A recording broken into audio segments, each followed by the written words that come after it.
Good afternoon. Thanks for visiting my channel, Off-Grid Living with the Bennetts. Well, living off-grid definitely has its challenges. There's always something going on.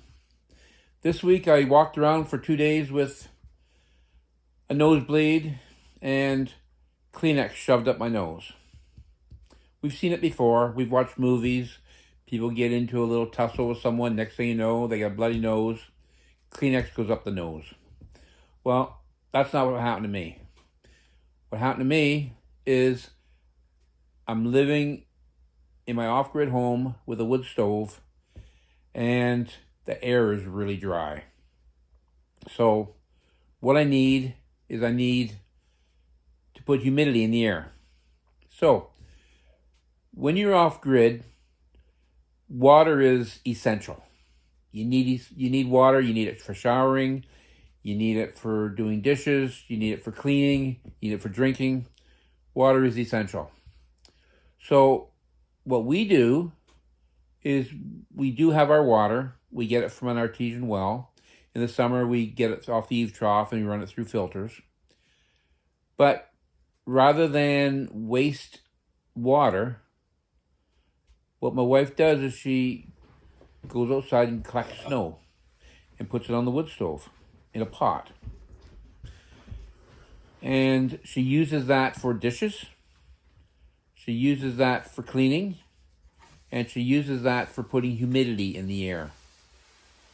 We need humidity, especially with a wood stove. If you have an off-grid home and you've got a wood stove, chances are your air is really dry and really humid.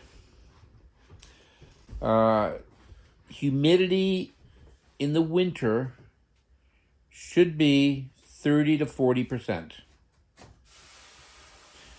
Humidity in the summer should be around 50 to 60%. So roughly 30 to 50%. Like I say, 30 to 40 in the winter, 50 to 60 in the summer. To test your humidity, you can buy what you call a hydrometer. That's Hygrometer, a hydrometer.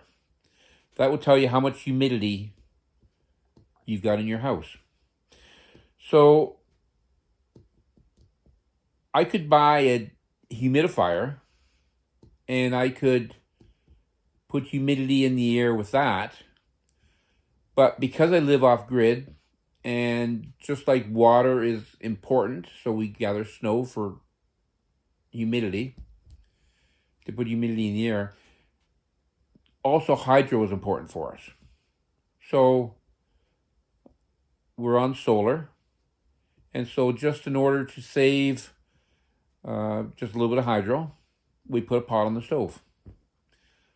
That pot on the stove saves us our water, and it also saves us our hydro. Whenever we need water, it's there ready to go. We don't drink it. We don't put it in our tea. All we do is dishes with it. Like I said, put humidity in the air and do some cleaning. My wife, she strains the water first before she does dishes, because every so often there's a few pine needles in it. And then she puts a little dab of bleach in it as well. So for doing dishes, it works perfect. We always have a pot of water sitting on a wood stove. So why is it important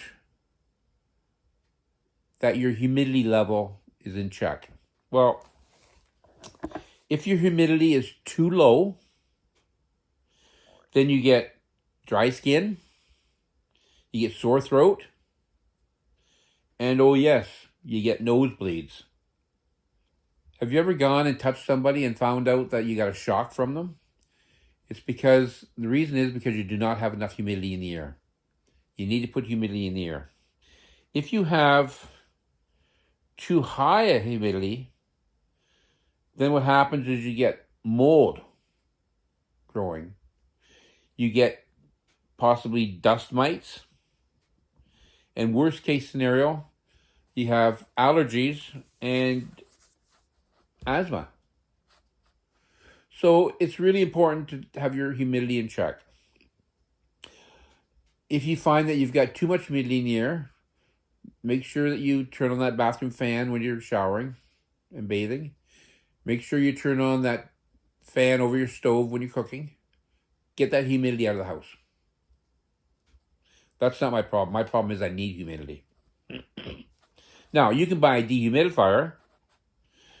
Dehumidifier is going to use anywhere from 300 to 700 watts. If you get an Energy Star, then you could save 13 to 15%. It'd be 13 to 15% less hydro used. If you buy a humidifier, you're only 150 to 300 watts. And that varies too on smaller ones, larger ones. If you were to buy a humidifier, you're looking at somewhere around $50 to $200. Or you could even be higher, depending on how fancy it is and how elaborate it is. So in conclusion, I would suggest that if you need to put humidity in the air, and you're living off-grid as I am, and you're concerned about hydro and water, go outside, scoop up some snow. That's going to save you on the water. Put it on your wood stove. It'll create humidity.